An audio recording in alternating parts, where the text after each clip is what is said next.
for tuning into Year 7 of the Postmodern Realities podcast, brought to you by the Christian Research Institute and the Christian Research Journal. And we are so grateful that you have been supporting us in this podcast for our 7th year for 2023.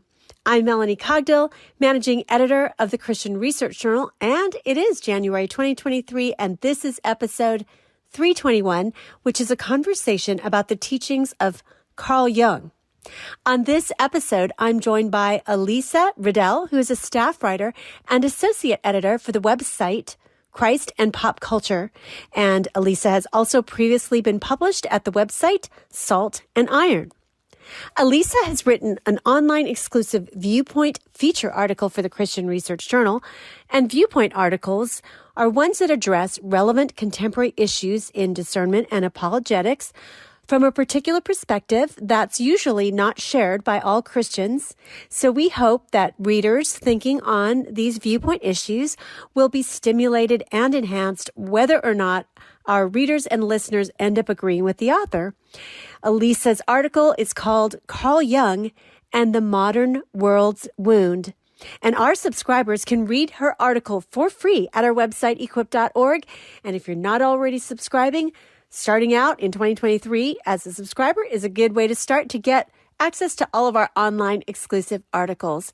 Head on over to equip.org, click journal, and you can see the big banner where you can click and subscribe. Elisa, it's good to have you on the podcast again. Thank you so much. Glad to be with you.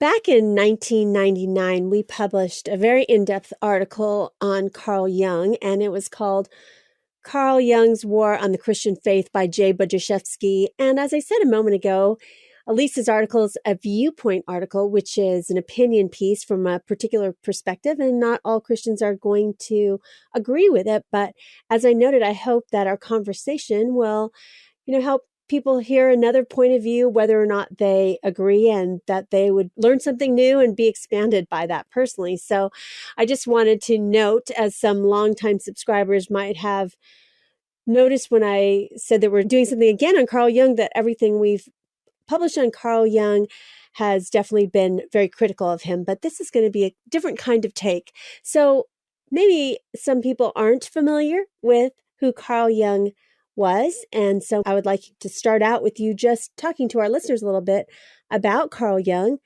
Who is he? What was his religious background? And how did his religious background shape him? So Carl Jung was born in 1875 in Switzerland, and he died in 1961. Both his father and grandfather were clergymen in the Swiss Reformed Church. And Jung disliked attending church as a child, and he was pretty disappointed by his first communion. He was hoping that it would be this profound, transformative experience, and it ended up being pretty forgettable. He was also disconcerted by his father's faith, which seemed like a purely intellectual assent to ideas which he didn't really even understand, much less have a personal experience of. And Jung thought his father's preaching about grace sounded stale and hollow, like a tale told by someone who knows it just by hearsay and doesn't quite believe it himself. And Jung wrote about a spiritual crisis that his father had. He said he saw his father break to pieces against the problem of his faith and come to an early death.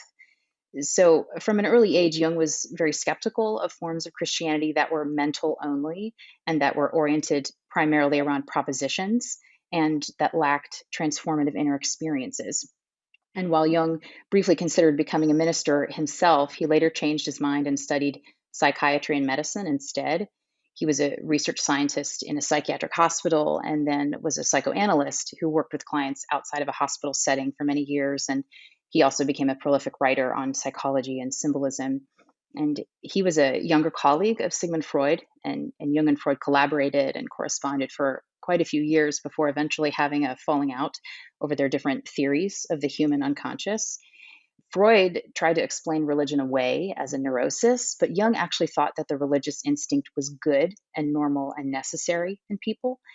He thought that the psyche was by nature religious. And so Jung was always trying to bridge this perceived gap between science and religion. So he's often disliked and mischaracterized by people on both sides.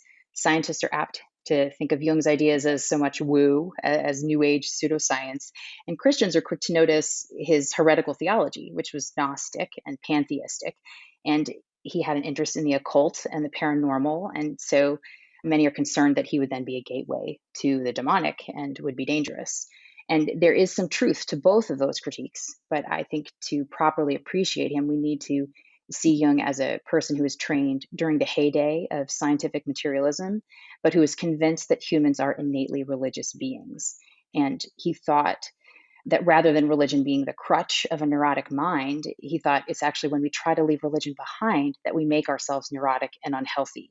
So he was trying to work this in-between space of depth psychology, which was a difficult place to be in. He was trying to solve the mind-body problem. And that doesn't mean his answers or his approach were always correct, but he was attempting to address a real problem for human flourishing that the scientific revolution had triggered.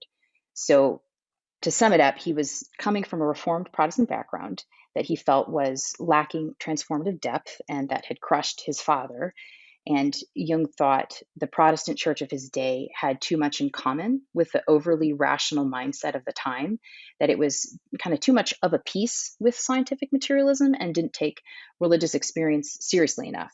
So while on the one hand, he's saying to fellow scientists that people are naturally religious, he's saying to Protestants, you're not religious enough. So what are the ways that our listeners might already be familiar with some of Carl Jung's ideas and not really realize that some of these ideas are from him, or maybe well-known ways that they've been attributed to him, and what kind of theories that come from him that many of us have already adopted without knowing it? The thing I can think of is some of the personality tests that are out there, I think, have Jungian roots. Yes. Yeah. If you've ever taken a Myers-Briggs personality test, then you're dealing with kind of pre-chewed, bite-sized Jungian personality theory. Jung didn't create that test or that framework, but it was based on terms and concepts that he developed, including the ideas of introversion and extroversion, which, most of us use very frequently. Jung also contributed key insights to the idea of the midlife crisis, which is also common parlance now. He thought the midlife crisis was fundamentally a religious thing in nature, that when a person has solved the problems of the first half of life, like developing a sense of identity, establishing a career, finding a partner, starting a family, and being established, that once those problems are solved, each person hits this point of, is this it? What's the point of my life? And then we have to do the work of kind of unraveling and transcending the ego and the persona that we just spent 40 years building. So a lot of ideas on that are from him. And another impact of Jung's ideas can be seen in the founding of Alcoholics Anonymous, in its 12-step program that begins with this recognition of being powerless over alcohol, that life has become unmanageable, and that only a power greater than ourselves can restore us to sanity. So we turn our will and our lives over to the care of God as we understand him. The formulation of that approach was borrowed from advice that Jung gave to one of his alcoholic patients, and kind of word got around and ended up taking root in the founder of AA. So those are a few of his ideas that have kind of trickled down into popular consciousness and aren't particularly controversial. I think all of us have taken a personality test of some kind. You mentioned Myers-Briggs, but even if you haven't, you've heard those terms out there, I'm sure. And there's all kinds of different tests out there, Enneagram and so forth, that probably have some roots in Jung. So you talked briefly about the unconscious when you talked about his relationship with Freud, but one of his key ideas in his work that we have an unconscious side to us. So can you kind of describe a little bit about Jung's theory of the unconscious? And especially not everyone's familiar with his views. I mean, they've made their way into popular culture, but they might not know exactly what his specific views are since he lived so long ago. So, similar to Freud, Jung believed that each person has a personal unconscious that is made up of forgotten experiences, repressed memories, and parts of yourself that you reject or are simply oblivious to. The unconscious is that enormous part of you that functions on autopilot, that habitual, physical, instinctual, unthinking part of you that is real, but is always behind the scenes. Jung described the unconscious this way. He said, "In each of us is another whom we do not know. He speaks to us in dreams and tells us how differently he sees us from the way we see ourselves." Jung believed that dreams are impartial, spontaneous creations of the unconscious psyche, outside the control of the will. He wrote that dreams show us the unvarnished natural truth and are therefore fitted, as nothing else is, to give us back an attitude that accords with our basic human nature when our consciousness has strayed too far from its foundations and run into an impasse. So from Jung's perspective, the unconscious can balance us out if we're willing to pay attention, because it compensates for the one-sidedness, self-sufficiency, and pride of the conscious ego. That part of you that you think, oh, that's me. The part of you that's self-aware. That's what Jung called the ego. So just as a walk in the woods or an hour in the garden or a week by the sea has the potential to recalibrate you after too much civilization, so contact with the unconscious can provide you with an opportunity for a reset. At least that's what Jung believed. He said, entering the unconscious, entering yourself through dreams, is touching nature from the inside. And this is the same thing as spending time in the natural world. Things are put right again, Jung said. So he thought that our unconscious mind, like our body, is a storehouse of relics and memories of the past. So he thought that's why it's possible to be a mystery to yourself, because you're not only a human individual, you're an instantiation of human nature. So you're full of undiscovered countries. You can sabotage your own plans. You can lead a double life. You can be your own worst enemy. On the negative side, but on the positive side, you can bury untold potential in your proverbial attic. You can surprise yourself with bursts of strength or creativity. Even the phrase, "I didn't know I had it in me," is evidence of the fact that there are parts of ourselves that are there, but most of the time we are clueless about them. Many of us struggle with a sense of inner fragmentation. We live at cross purposes with ourselves, half-heartedly or lacking integrity. We have habits we can't break. How many of us have made a New Year's resolution and we don't keep it, right? We work at cross purposes with ourselves. Our conscious said, "I'm going to do this." And the unconscious said, "No way, Jose." That happens all the time. Some of this discordance between what we say we value and how we actually act, that those don't line up. Some of that is due to sin, but not all of it. It's not always sin. So it's common for your conscious self, your ego, to overestimate itself and to be unaware that it's just the tip of the iceberg. It often thinks that it's the whole you, the real you. But you're bigger than that. There's more to you than just that. So even if you, listening to this, you still think, "I don't have an unconscious," ask your family, because they know, they see it. Other people often see all these things that are true about us that we are totally unaware of, and we would deny if somebody was rude enough to say them out loud. So that's just a brief description of what the personal unconscious is in Jung's theory. But Jung thought that we also have what he called a collective unconscious, which is not specific to the individual, but is transpersonal. So this is the part of his personality theory that is the most original, but it's also the most controversial. He believed that over millions of years of evolution, we have inherited ancestral memories or mental patterns that epitomize our adaptations to the world. And these structures of thought in the collective unconscious, which Jung called archetypes, are forms without content. So an archetype is like a container which each culture and individual person pours their conscious experience into and which shapes the way that content looks. And this partly accounts for the similarity we see in the images, symbols, myths, and stories found in different cultures and religions across time. Jung's archetypes of the collective unconscious go directly against the idea of humans as a tabula rasa, as a blank slate that is just written on by our current culture and the personal experiences of our life. His archetypes are somewhat akin to Plato's idea of the forms, and they account for his deep interest in symbolism. There are countless archetypal figures that Jung talked about, from the mother and the trickster, or the king, the hero, but there are also archetypal events like the creation or the apocalypse. But the four archetypes he talked most about were the persona, the shadow, the anima and animus, and the self. So I'll just give a brief tap into what each of those are, and then we'll move on. The persona is the social mask that each of us wears when we're facing outward towards the world and trying to fit in and survive. We all know what this is like. You got to put on your mask when you head off to work, right? You're not quite the same person you are when you're at a party as you are when you're in your own house. That's the persona.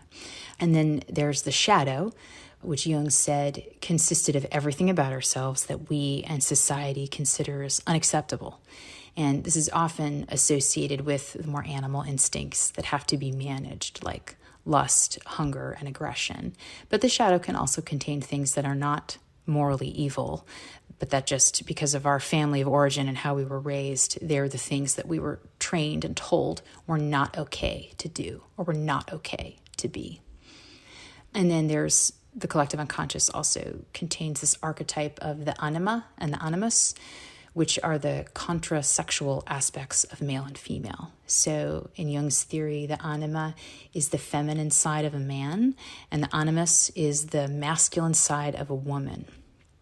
And the last archetype that Jung talked extensively about, he called the self, which was symbolized by circles or mandalas. And the self was the whole with a capital W, the union of all these components of the person, both conscious and unconscious. And I'm just barely touching on these very complex ideas here, but if you're interested, you can kind of double click on these things and go to the library or go online and learn more about them. But I can give two different images to help people visualize and remember what the unconscious meant to Jung.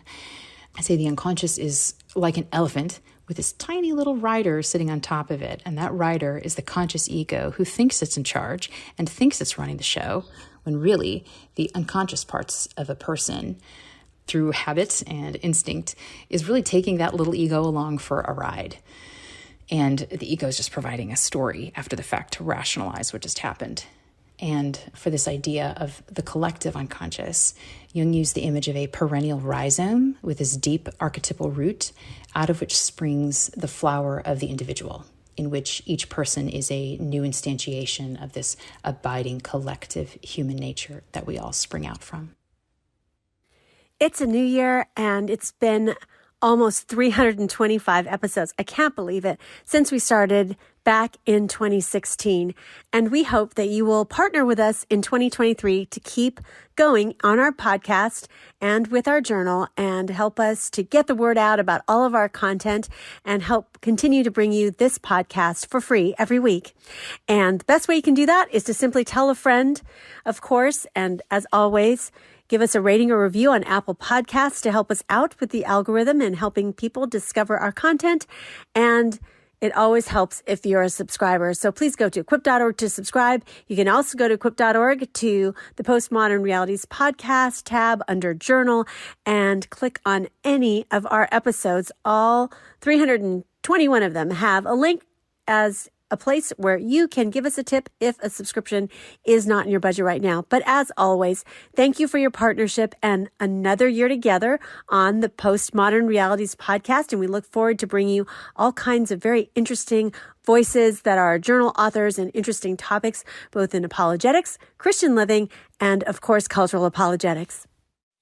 So would you say that Christians, when they think about the unconscious, maybe it sounds to them like another name for their flesh or their sinful nature, or something that we shouldn't interact with? Because prior to some of the things that were developed during that time by Freud and obviously Jung, like you said, they were colleagues. When you think about his religious upbringing, most people in a Christian upbringing don't think about the self or the unconscious or the unconscious mind. We just think of, okay, there's the immaterial soul and the material body, and then this is how we pursue knowing God. But we don't really think about focusing on our own particular unconscious. So can you explain that a little bit? Sure, it's tricky. The unconscious and the shadow, as Jung described them, definitely do contain things that Christians would call hands down evil. So there are many desires within ourselves that are disordered and that do need to be either managed properly or just flat out repented of, things that the church would call the passions. And according to Jung's theory, those unmitigated drives would end up in the shadow, like stealing, adultery, murder, lying, all these things, we get from the Ten Commandments. Like those, we would definitely agree, those are wrong. And Jung would say those get shunted aside to the shadow, the part of ourselves that we don't want to notice, that we don't want to associate with ourselves, that we say, that's not me.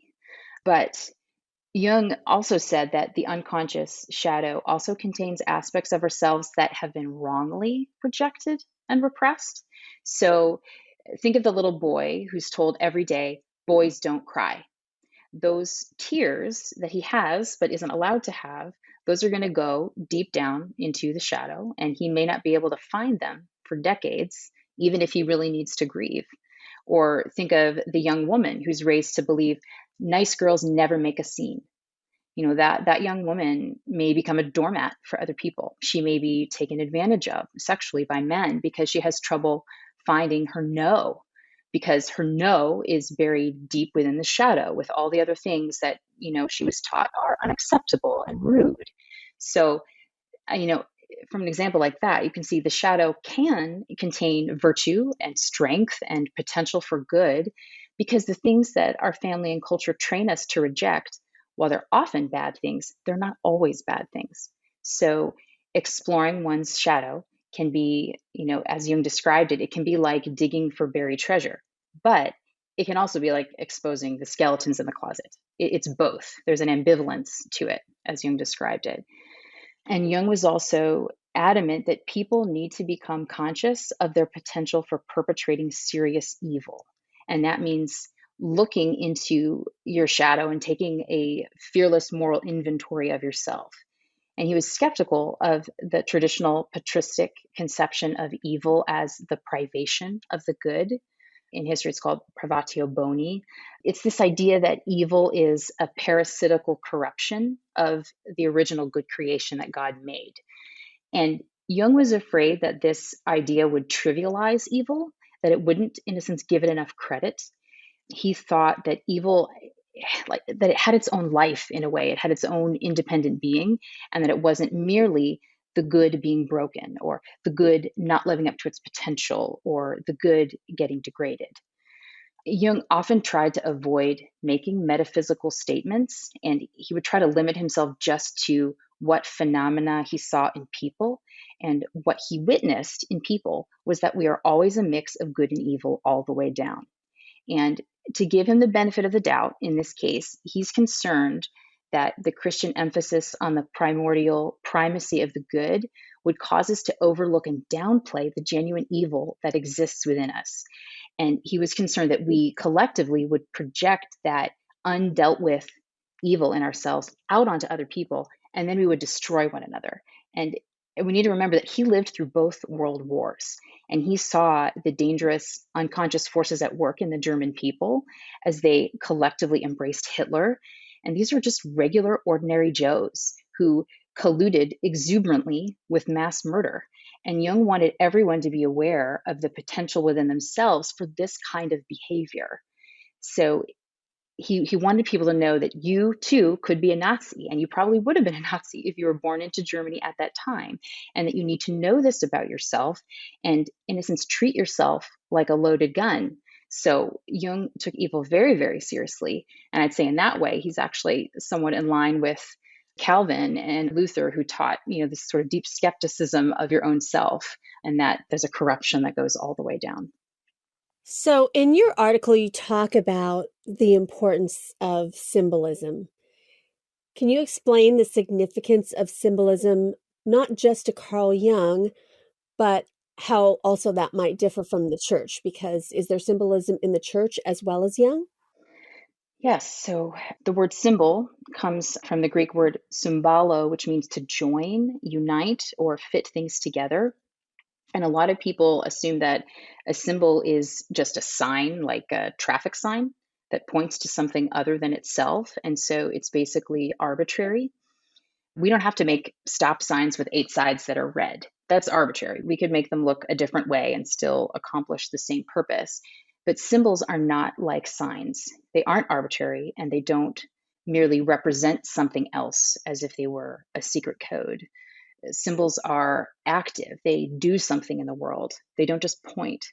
Symbols participate in reality and they mediate reality to us. They contain a union of conscious and unconscious contents, both things that we know and then also aspects of reality that we don't yet fully know, that are beyond our grasp and beyond our experience. They're transcendent.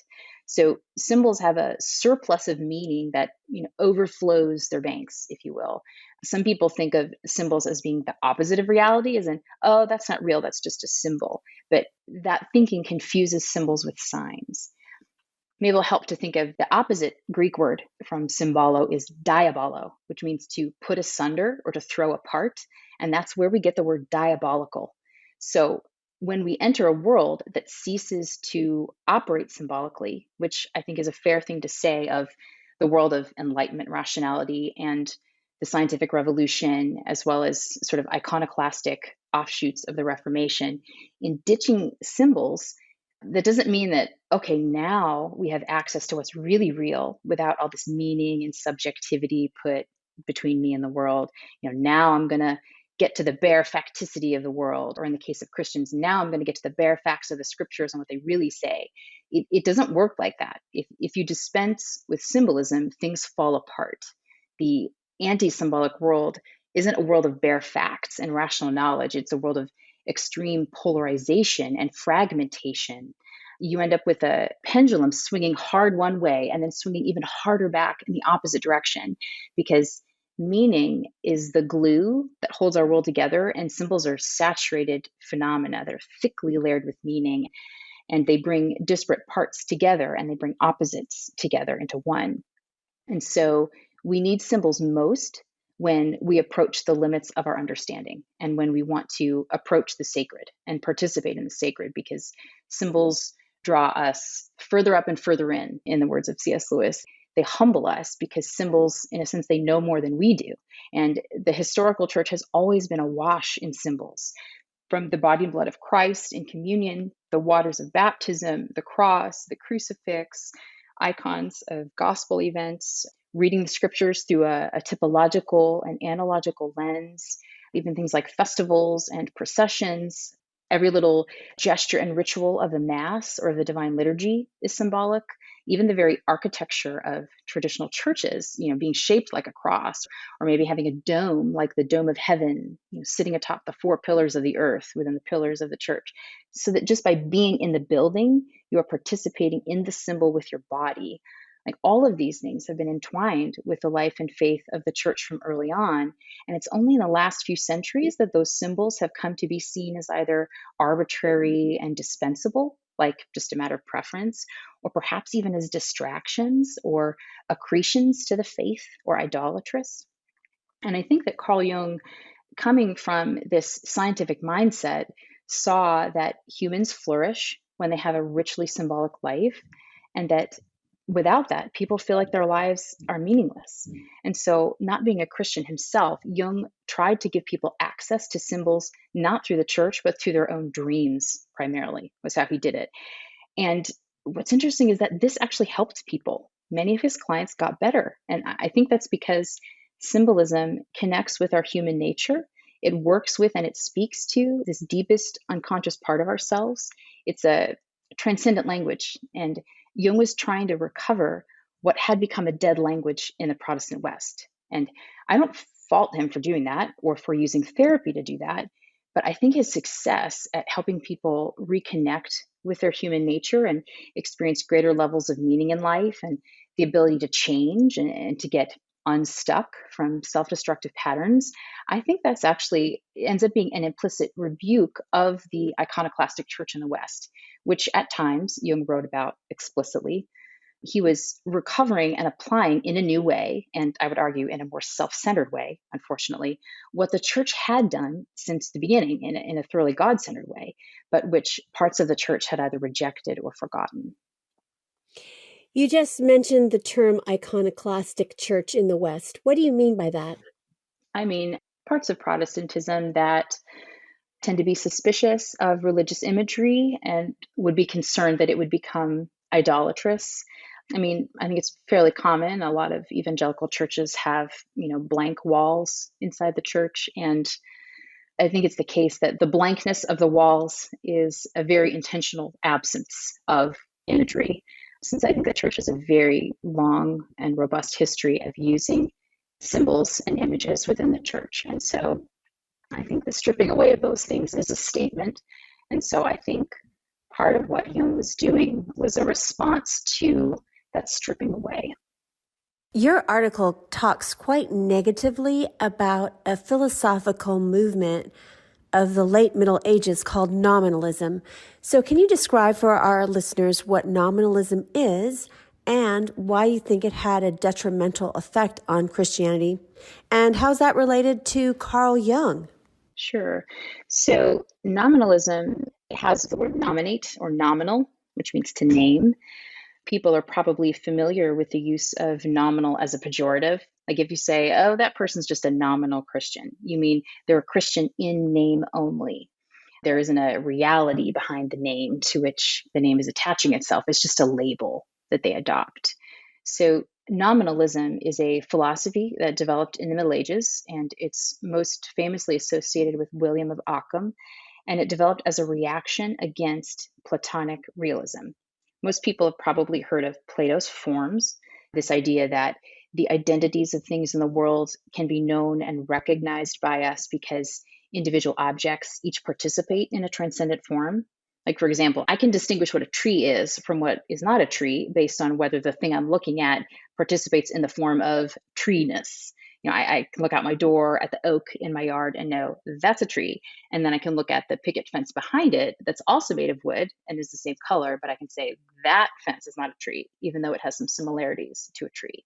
So I can discern the identities of objects based on how much each one kind of participates in a universal archetype.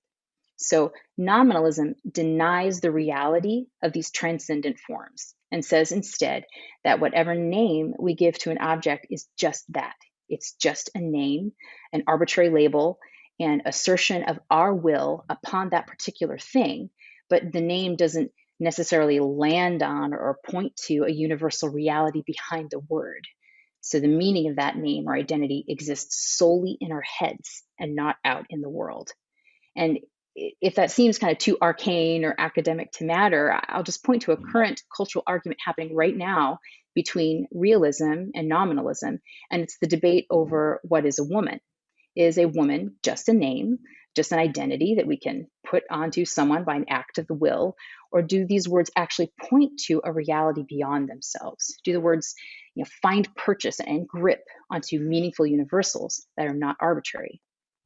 Part of what nominalism does is that it withdraws meaning and intelligibility from the world and it sucks it all into our own heads, in a sense.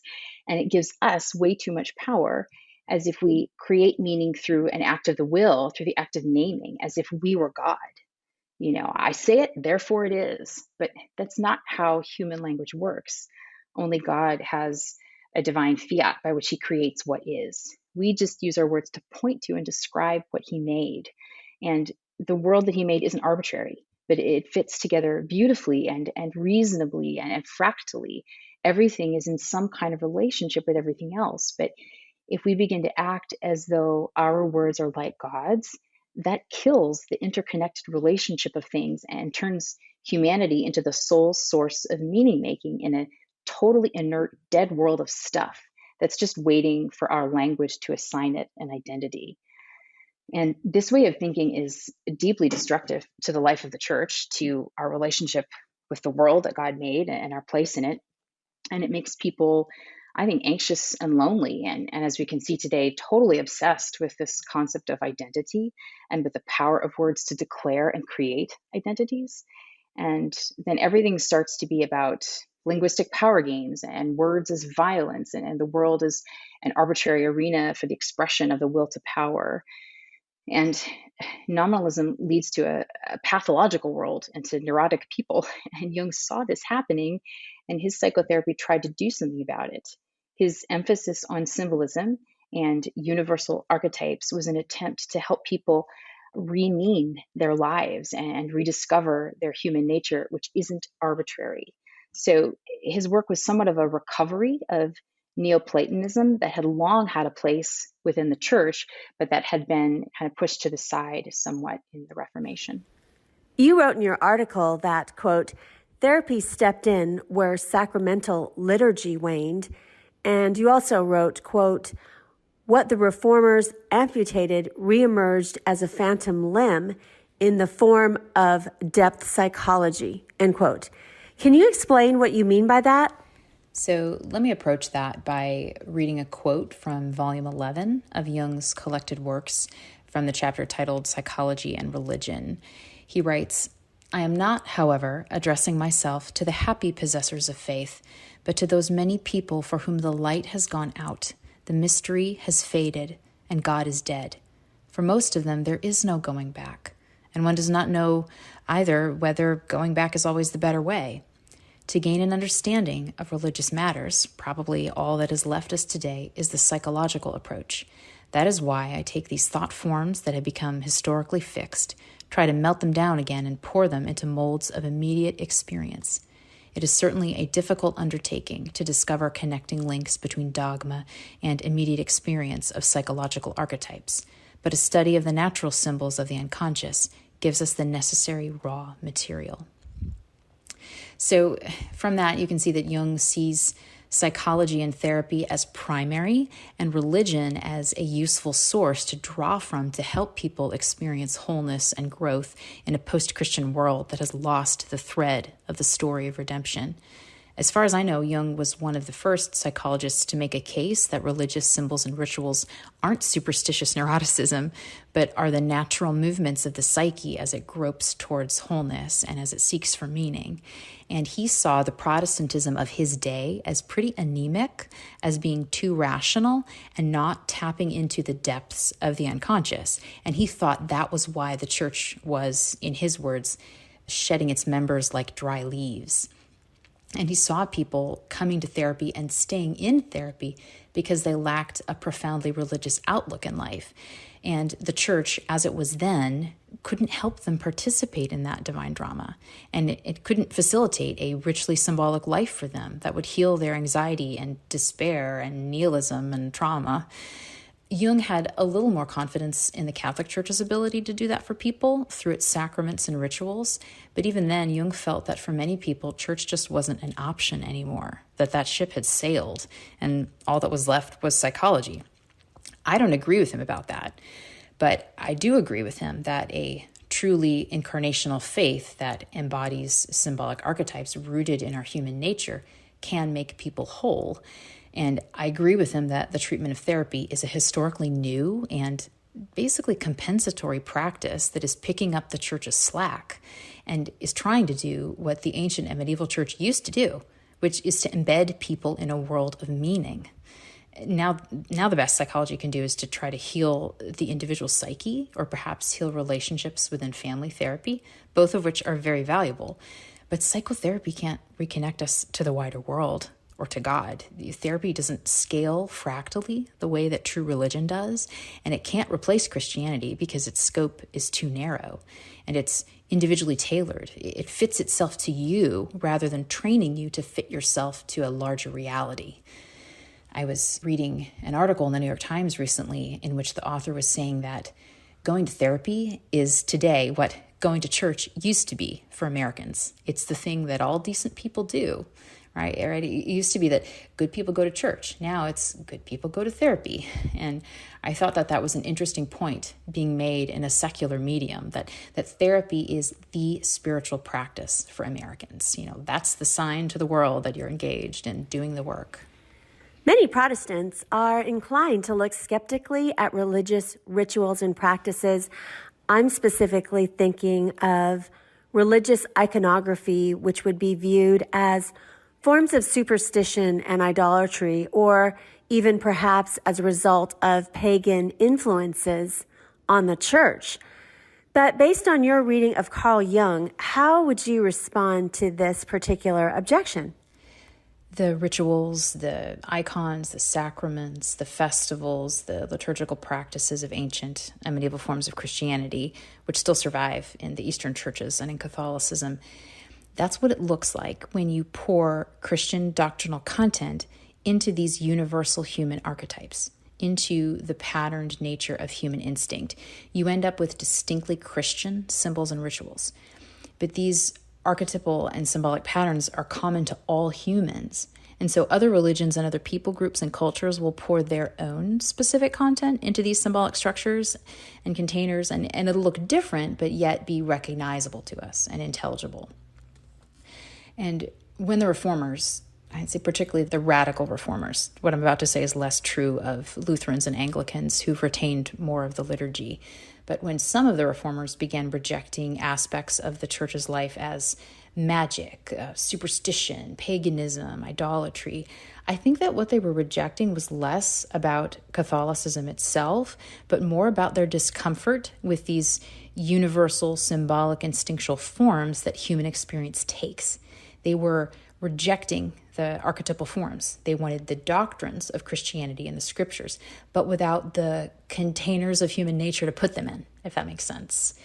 They wanted the abstract ideas of Christianity, but not the lived organic structure that it had grown into over the centuries. They wanted the mind of Christianity, but not the body of Christianity, the conscious content of the faith, but not the unconscious symbolic structure of the faith.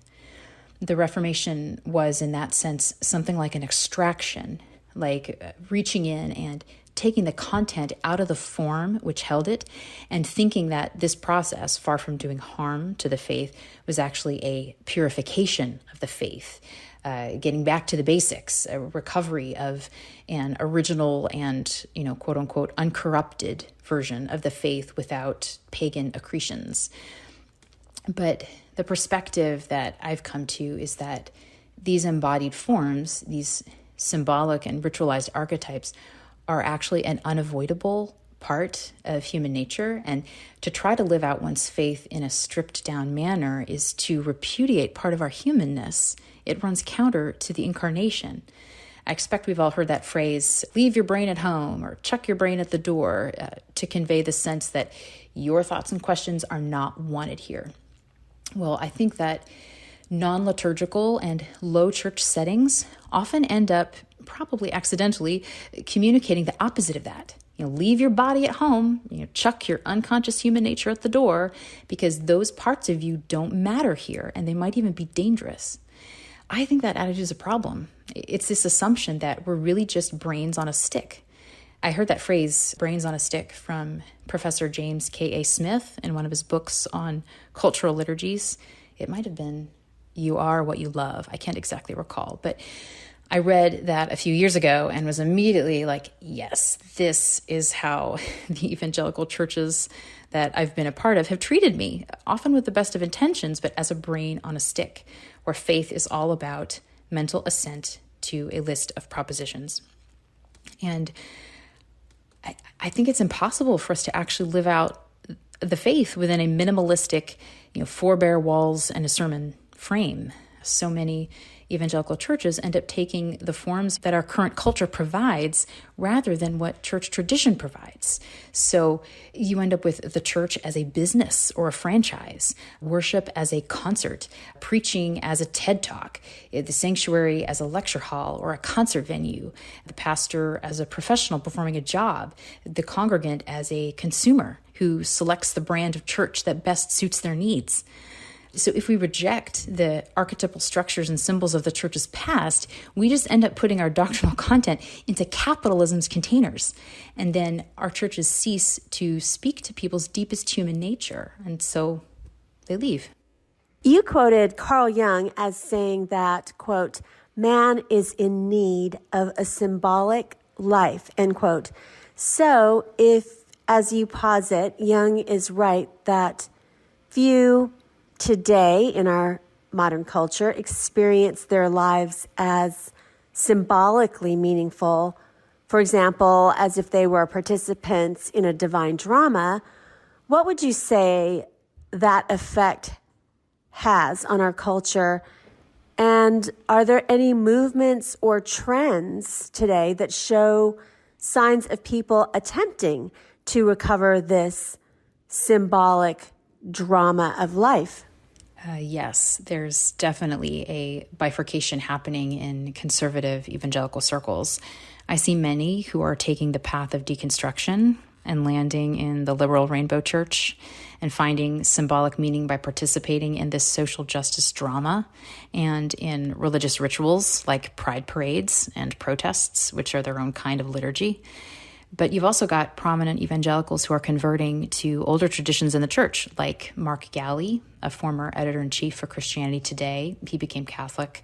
And also, of course, Hank Hanegraaff, the Bible Answer Man, who converted to Eastern Orthodoxy. Plenty of evangelicals are becoming interested in Catholicism and Orthodoxy and Anglicanism because of the liturgical drama and the symbolism that they have. But there are also secular versions of this where people are searching for a symbolic role in the drama of life that really requires something of you and that you can participate in physically. You've got veganism, which is the spiritual practice of fasting, basically, for a greater goal that is typically subsumed under a kind of save the earth environmentalism. You've got cosplay, where people want to dress up like Harry Potter and go to Hogwarts or be a Jedi from Star Wars. And this isn't just kids, this is grown-ups wearing costumes, trying to be part of some larger drama. But it's commercialized and it's cheesy, and sorry, nobody really gets to be a Jedi for real. You can become a saint for real, but you can't become a Jedi. I think that transgenderism falls into this category too, as a practice of religious self-harm, kind of a self-flagellation, like a mortification of the flesh where the body has to be mutilated for the sake of revealing this idealized gendered soul. And the most devoted have the most wounds to prove their faith. They have the most surgeries. And they participate in this regularly administered sacrament of hormones, which they take into their body that's gradually transforming them into their true self, into the image of their gender identity, in the way that the Eucharist is meant to transform the Christian into the image of Christ. It's a form of spiritual practice, and you can see how it's somehow downstream from Christianity, like a Gnostic heretical spinoff. So I think people are vulnerable to falling into these kinds of false liturgies or replacement sacraments because the church in the West has been pretty disembodied for a long time. And while some of these things I've mentioned are relatively harmless and maybe just immature, some of them are quite dangerous. And it's hard for people to come back if they get in too deep. I think the pull of unconscious archetypes is so strong because we are religious by nature, like Jung thought. And so if we don't engage these things Christianly, they're still going to happen. They're just going to come out sideways and turn cultish and heretical and self-harming and strange. You're going to have secular ideologies taking on a religious fervor. So I think there is wisdom in looking at church history and in trusting the church's indigenous practices rather than going along with whatever new thing our culture cooks up. You're encouraging us to be open to Jung's insights on the human unconscious, but you also acknowledge that he had unbiblical beliefs about God. And as I mentioned at the beginning of this podcast, we did a very in-depth article back in 1999 talking about Carl Jung's war with Christianity. So can you describe his heresies in more detail? And what do Christians need to watch out for in particular? So Jung believed that for a person to be whole, they shouldn't just dig for the buried treasure in the shadow, but that even the genuine evil they find in there, even that should, in some tempered measure, be adopted consciously, because he thought that if you completely reject evil from yourself, it'll just sneak in the back door and possess you and take you down. So he thought that letting a little evil in through the front door is better than letting it burn your whole house down. Kind of like vaccinating yourself with a little bit of evil so that you don't contract the fatal disease. I think that's a charitable reading of what Jung meant. I don't agree with it, but I think that's what he was trying to say. But this is playing with fire, right? Jung had very unchristian ideas about the nature of evil. He rejected the church's teaching that good is primary and that evil is a corruption of original goodness. And this misguided conviction of his led him into dangerous theological territory. When he did venture out of psychology and into metaphysics, he believed that the devil should be included in the Trinity, making God into a quaternity, because he thought that God wasn't his whole self without his dark side, and that the devil was, in a sense, Christ's shadow, and that Christ needed the devil to be complete. So that's flat out heretical, because the scriptures and the church's teachings are clear that Christ came to defeat and destroy evil and to reconcile the world to himself. Christ didn't come to reconcile evil to himself, but to conquer evil and its effects and to restore everything to the goodness of God. So I think that Jung recognized the depth of humanity's fallenness and the way in which evil gets its tendrils into everything. And in seeing what we are like, Jung projected that image onto God and thought God must be like that too. So in Jung's theology, which we see in his book Answer to Job, Jesus doesn't die for the sins of man to redeem us, but for the sins of Yahweh in the Old Testament. Jesus isn't the conqueror of evil. He's the Father's mea culpa for being so irrational and cruel to humanity. That's Jung's interpretation of the book of Job, that Job is actually morally superior to Yahweh. So in light of Jung's views that are basically a revamped Marcionite heresy, in which the God of the Old Testament is evil and the God of the New Testament is good, and also a Manichaean heresy in which good and evil are equal opposites, Christians do need to be very careful when engaging with Jung's ideas about evil and about the shadow. In the title of your article, and in your article, you say that Carl Jung points to the modern world's wound. So what exactly is this wound? And how would you say that Christians in particular can participate in healing the world's wound? So this wound is a crisis of meaning. And I want to give credit where it's due and say that my ideas on this are shaped by Professor John Vervaeke of the University of Toronto. And he's taught extensively about what he calls the meaning crisis. And you can find all of his lectures for free on YouTube. So I encourage everyone to go and search him out, look him up. Awakening from the Meaning Crisis is what his series is called. So I think that this wound is a kind of de-incarnation, a rupture between meaning and matter. And it certainly goes as far back as Descartes' skepticism, where the only thing he can trust in is the fact that he's thinking. He's so suspicious of his body and senses and of the intelligibility of the external world that he's left alone with his mind. He's trapped in his head. And around the same time as Descartes, you got Galileo saying that even though it appears to our senses that the sun rises in the east and sets in the west, and we're all in agreement that we're seeing the same thing, the math works better if the sun is at the center and we are going around it rather than the sun going around us.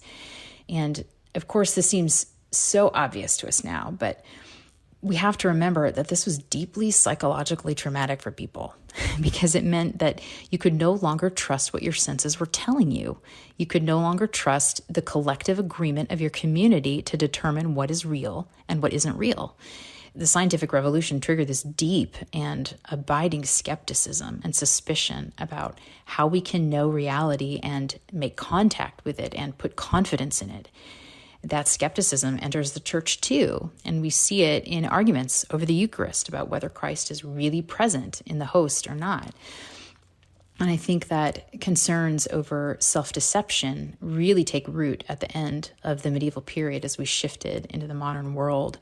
And our posture toward the world, instead of being one of trust, that we can trust our senses and trust that we fit within an intelligible cosmos in which every creature has its place and all things work together for good and to the glory of God, the general attitude shifts to an acidic distrust that functioned in a diabolical, connection-severing way, so that we all become, in Jung's poetic words, an ant heap of individuals. This posture shift toward ourselves and the world, it has its seeds back in the 11th century church, but it really comes to full flower in the 16th and 17th centuries with the Enlightenment and the scientific revolution and the Protestant Reformation. That is still a gaping wound to this day. It's a disconnect from our bodies, from the intelligibility of the world, from one another, and from God. And this crisis of meaning has been talked about by so many different thinkers. I mean, this is Nietzsche's announcement of the death of God. This is what the Holocaust survivor Viktor Frankl wrote about when he said, "The truth is that as the struggle for survival has subsided, the question has emerged, survival for what? Ever more people today have the means to live, but no meaning to live for." And Jung was pointing to this lack of meaning in people's lives, and he thought that psychotherapy could take the remnants of religious symbolism and retool them for a post-Christian secular age, and that therapy could become a replacement for church. I think he's wrong. I don't think therapy can replace church, though it can certainly help individuals and families find healing. But it's primarily about the individual psyche. And what truly ails us is not the problem within our heads. What ails us is that so often we are stuck in our heads and we can't get out of them. We can't connect. Like Descartes, we can't connect with our bodies, with the wider social and physical world, and with God. And we're existentially alone. I mean, these are the 3 a.m. thoughts that plague people and keep them up at night. Am I just a meat bag? Am I just a random collection of particles that happens to think it's a person? How did I get thrown here? How did I end up in this universe that it doesn't even hate me? It simply doesn't care that I exist. It doesn't give me a second thought. Maybe there's just nothing after I die. Maybe I'm nothing, right? Like, this is the wound. This is the abyss. And a lot of us distract ourselves so that we don't think about it and we don't have to feel it. But our neighbors feel it, and some of us feel it. And this is why the church's sacramental liturgy is better than therapy, because its aim is bigger. It's oriented toward God and toward a fractal cosmos that gets knit back together.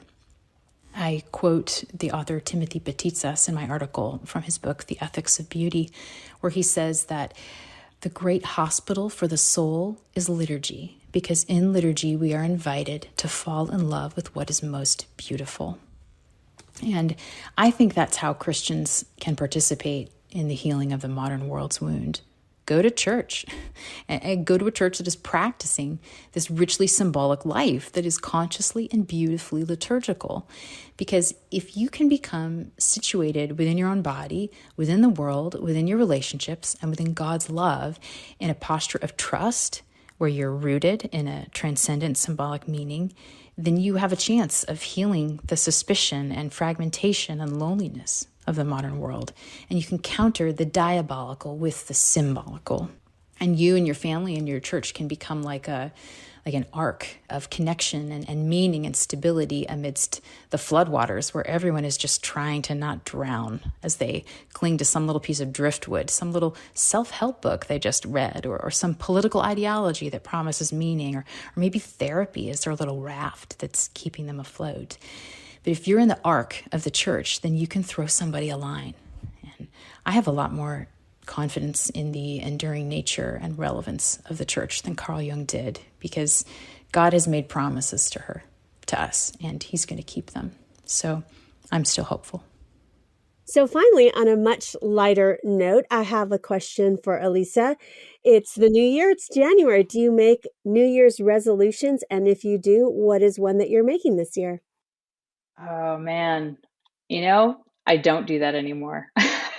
I used to, and I think I failed myself too many times. So I don't make resolutions looking forward, but I will often kind of do a retrospective and look back over the year and think of what I'm grateful for and look at what worked out well and what I want to keep doing. But I don't really make promises to myself for the new year. Good question, though. Well, thanks for being a guest on the Postmodern Realities podcast again. Thanks so much for having me. You've been listening to episode 321 from the Postmodern Realities podcast, brought to you by the Christian Research Journal. Today, our guest was Elisa Riddell. She has written an online exclusive feature article that's a viewpoint article called Carl Jung and the Modern World's Wound. You can read her article for free at our website, equip.org, if you're a subscriber. And if you're not already a subscriber, please go to equip.org to subscribe. Stay connected with the Christian Research Institute and all the new content we have coming your way. The best way to do that is to head on over to our website, equip.org. There you will find thousands of free resources right at your fingertips, from articles to video to audio, and it's all for free. You'll find our podcasts hosted there, as well as the Bible Answer Man broadcast, which is hosted by CRI President Hank Hanegraaff and streams live every Monday through Friday at 6 p.m. Eastern. In addition, you don't want to miss out on subscribing to Hank Unplugged, which is the podcast of Hank Hanegraaff. And in that podcast, he has really in-depth, free-flowing, essential Christian conversations with some of the most interesting, informative, and inspirational people. And in addition, he has a new series on his podcast feed called Hank Unplugged Shorts, which Hank goes into the headlines in the mainstream media and refutes a lot of those cultural issues that we have in these short podcast episodes. And there's quite a few of them. You don't want to miss out on them. Now, if you want to find some of this at other places where it's all in one place, really subscribe to our YouTube channel. It's a great way to get all of our content there, our podcasts there, and different individual questions theologically that people have that Hank answers at our YouTube channel. Now, you might be thinking to yourself, I don't know how to subscribe to YouTube. I don't have a YouTube account. Well, actually, you might just have a YouTube account. If you have a Gmail address, you have a YouTube account. Just log into YouTube with your Gmail address and search for Bible Answer Man channel, and please become one of our subscribers. In addition, if you see that bell icon right there on our front page, please click that, and every time that we have new content, you will receive a notification that new content is up on our channel for you to be able to consume. So thank you so much for the ways in which you partner with the Christian Research Institute. We are grateful for you listening and reading and watching.